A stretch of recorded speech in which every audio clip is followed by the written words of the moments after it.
We have the auto immune gastritis. Auto immune gastritis, अब हमने H पायलोराई पढ़ा, वो बैक्टीरिया की वजह से हो रहा था। अब ये जो गैस्ट्राइटिस होगा, इन्फ्लेमेशन ऑफ द गैस्ट्रम होगी, ठीक है, स्टमक होगी, तो यहाँ पे ऑटो इम्यूनिटी होगी, मतलब कि किसी तरह ऐसे होगा कि हमारी बॉडी की जो एंटीबॉडीज़ हैं, ठीक है, वो जो है ना एक्टिव हो जाएंगी और वो जो है ना सेल्स को जो है ना डिस्ट्रॉय करेंगी स्टमक की, ठीक है। तो इसमें मेनली ये होता है। अब आपने ये याद रखना है कि एच पायलोराई का आपने जो रीजन पढ़ा था वो एंट्रम पढ़ा था, नीचे वाला जो स्टमक का एरिया था एंट्रम पायलोरस, वहाँ पे इन्वॉल्व कर रहा था। लेकिन यहाँ पे ये जो होता है ना ऑटो इम्यून गैस्ट्राइटिस, यहाँ पे क्या होता है कि जो फंडस होती है ना बॉडी, ऊपर वाला जो रीजन होता है स्टमक का, वो इन्वॉल्व होता है, ठीक है। दूसरी बात ये कि यहाँ पे जो एंटीबॉडीज़ बनती है ना, वो कहाँ पे बनती हैं, वो ना हमारे पास जो पेराइटल सेल्स होते हैं ना, वहाँ उसके अगेंस्ट बन जाती हैं। स्टमक के जो पेराइटल सेल्स होते हैं, आपको पता है वो एसिड सेक्रीट करते हैं, ठीक है। तो ये जो एंटीबॉडीज़ होती हैं वो पेराइटल सेल्स के अगेंस्ट बन जाती हैं, जो कि स्टमक के फंडस, आपको पता है पेराइटल सेल्स जो होता है फंडस वाले रीजन में ज़्यादा होते हैं, ऊपर वाले रीजन में ज़्यादा होते हैं, तो वहाँ पे एंटीबॉडीज़ उसके अगेंस्ट बन जाती हैं, ठीक है। तो उसकी वजह से ऑटो इम्यून गैस्ट्राइटिस होता है, ठीक है। तो ऑटो इम्यून गैस्ट्राइटिस जो होता है, ये होता तो है लेकिन 10% होता है, मतलब ज़्यादातर जो गैस्ट्राइटिस का केस होता है वो एच पायलोराई की वजह से ही होता है, ठीक है। तो यहाँ पे हमारे पास आपने बात याद रखनी है कि क्या हुआ, सबसे पहले antibodies to the parietal cells and intrinsic factor, ठीक है। आपको पता है ना पेराइटल सेल्स जो होते हैं वो HCl भी रिलीज़ करते हैं, एसिड भी रिलीज़ करते हैं और इसके अलावा वो इंट्रिंसिक फैक्टर भी रिलीज़ करते हैं, ठीक है। इंट्रिंसिक फैक्टर क्या करता है, इंट्रिंसिक फैक्टर विटामिन B12 के एब्जॉर्प्शन में हेल्प करता है, ठीक है। अगर इंट्रिंसिक फैक्टर नहीं होगा तो विटामिन B12 जो है वो प्रॉपर्ली एब्जॉर्ब नहीं होगा, और अगर इंट्रिंसिक फैक्टर ख़त्म हो जाए तो उसकी वजह से विटामिन B12 की डेफिशिएंसी भी हो जाएगी, ठीक है। तो सबसे पहले हमारे पास जब एंटीबॉडीज़ बनी पेराइटल सेल्स के अगेंस्ट, तो इंट्रिंसिक फैक्टर के अगेंस्ट बन गई, तो उसकी वजह से क्या होगा कि हमारे पास क्या होगा, विटामिन B12 की डेफिशिएंसी भी हो जाएगी और उसकी वजह से पर्नीशियस एनीमिया हो जाएगा, पर्नीशियस एनीमिया हो जाएगा, ठीक है। और इसके अलावा क्या होगा हमारे पास के रिड्यूस्ड सीरम पेप्सिनोजिन लेवल्स, ठीक है। ये भी हमारे पास क्यों होता है, डैमेज एंड एट्रोफी की वजह से पेप्सिनोजिन का लेवल भी कम हो जाता है, कि ज़्यादातर जो है वो पेराइटल से डिस्ट्रॉय होते हैं, लेकिन हमारे पास साथ साथ अगर जो है वो भी डिस्ट्रॉय होना शुरू हो जाएं, जो कि हमारे पास थाइमोजेनिक सेल्स, चीफ सेल्स हैं, तो उसकी वजह से पेप्सिनोजिन लेवल्स भी कम हो जाते हैं, ठीक है। इसके अलावा जो है आपने याद रखना है, जब भी हमारे पास जो है पेराइटल सेल्स कम होंगे तो एसिड कम हो जाएगा। अब आपको ये पता है कि गैस्ट्रिन जो हार्मोन होता है वो क्या करता है, वो जो है ना एसिड को सिक्रीट करवाता है, मतलब वो पेराइटल सेल्स को स्टिमुलेट करता है, ठीक है। जब जी सेल्स गैस्ट्रिन हार्मोन रिलीज़ करते हैं, तो वो गैस्ट्रिन हार्मोन जब जी सेल्स रिलीज़ करते हैं तो गैस्ट्रिन हार्मोन्स क्या करते हैं, वो पेराइटल सेल्स को कहते हैं कि तुम एसिड रिलीज़ करो, ठीक है। अब जब हमारे पास पेराइटल सेल्स ही डिस्ट्रॉय हो गए, वो एसिड सिक्रीट नहीं कर रहे, तो गैस्ट्रिन हार्मोन क्या करेगा, वो कहेगा कि एसिड कम हो गया है, अब उसको कोई फीडबैक ही नहीं आएगा, ठीक है। तो वो अब क्या करेगा कि वो कहेगा कि एसिड नहीं है, इसका मतलब पेराइटल सेल्स अपना काम नहीं कर रहे, तो वो जो है ना अपना काम खुद ज़्यादा कर देंगे, गैस्ट्रिन हार्मोन ज़्यादा रिलीज़ होना शुरू हो जाएगा। तो उसकी वजह से क्या होगा कि एंट्रम के अंदर जो हमारे पास गैस्ट्रिक सेल्स हैं, ठीक है, जी सेल्स हैं, उनका हाइपरप्लेजिया हो जाएगा, मतलब वो अपनी अमाउंट ज़्यादा करना शुरू कर देंगे ताकि किसी तरह हम कंपनसेट करें और इस जो है पेराइटल सेल्स जो हैं वो एसिड सिक्रीट करें किसी ना किसी तरह, ठीक है।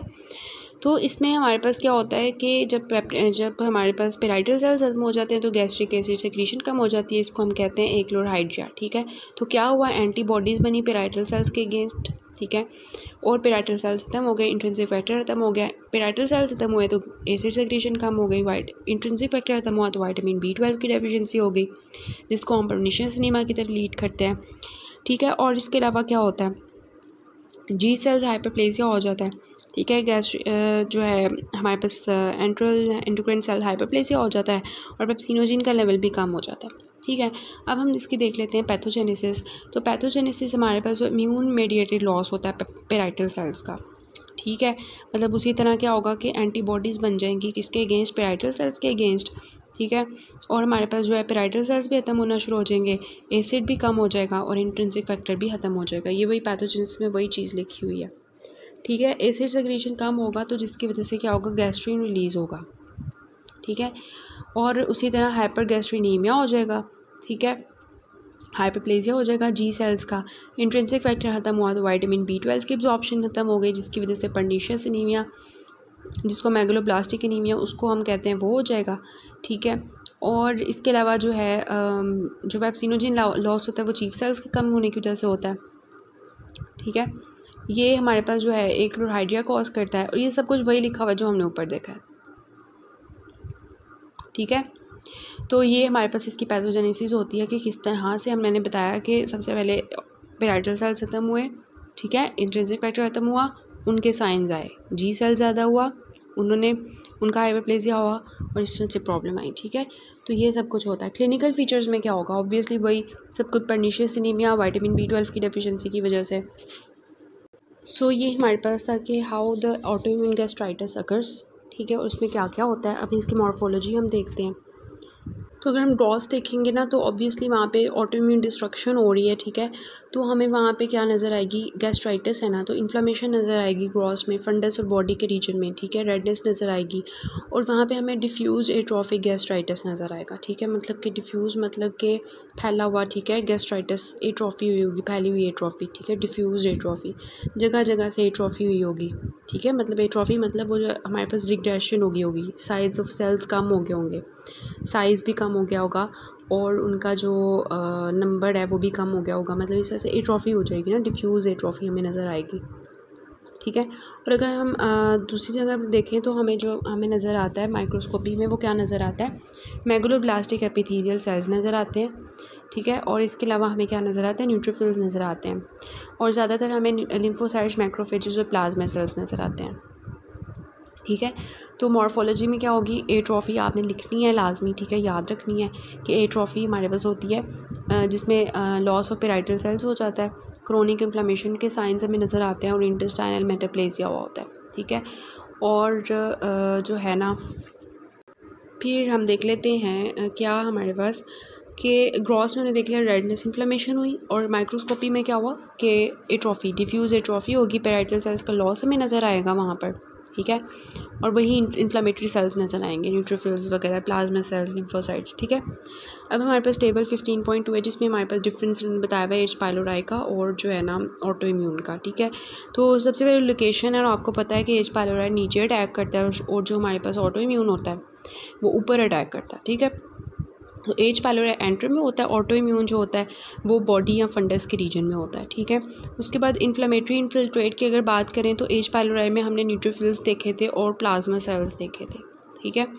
प्लाज्मा सेल्स हमें नज़र आते हैं, ठीक है। और प्लाज्मा सेल्स क्यों नज़र आते हैं, क्योंकि ज़्यादातर ये इन्फेक्शियस होता है, मतलब बैक्टीरिया की वजह से होता है ना, इस वजह से, और वहाँ पे वो एंटीबॉडीज़ लड़ने के लिए आ जाती हैं फिर उसके अगेंस्ट। और हमारे पास जो ऑटोइम्यून होता है उसमें मोस्टली आपको लिम्फोसाइट्स और मैक्रोफेजेस नज़र आते हैं। उसके बाद एसिड प्रोडक्शन की बात की जाए ना तो एच पाइलोराई में क्या होता है कि एसिड जो होता है ना वो ज़्यादा भी हुआ हो सकता है और थोड़ा सा कम भी हो सकता है, लेकिन जो ऑटोइम्यून होता है उसमें एसिड कम हो जाता है। आपको पता है ना, एच पाइलोराई में एसिड जो होता है वो नॉर्मल भी हो सकता है और ज़्यादा भी होता है, ठीक है, ज़्यादा हो जाता है ना, इसकी वजह से वॉल डिस्ट्रॉय हो जाती है। और ऑटो इम्यून में क्या होता है, एसिड कम हो जाता है क्योंकि पेराइटल सेल्स डिस्ट्रॉय हो गए होते हैं। गैस्ट्रिन की बात की जाए तो आपको पता है ऑटो इम्यून में ज़्यादा हो गया होता है, जबकि एच पाइलोराई में नॉर्मल होगा।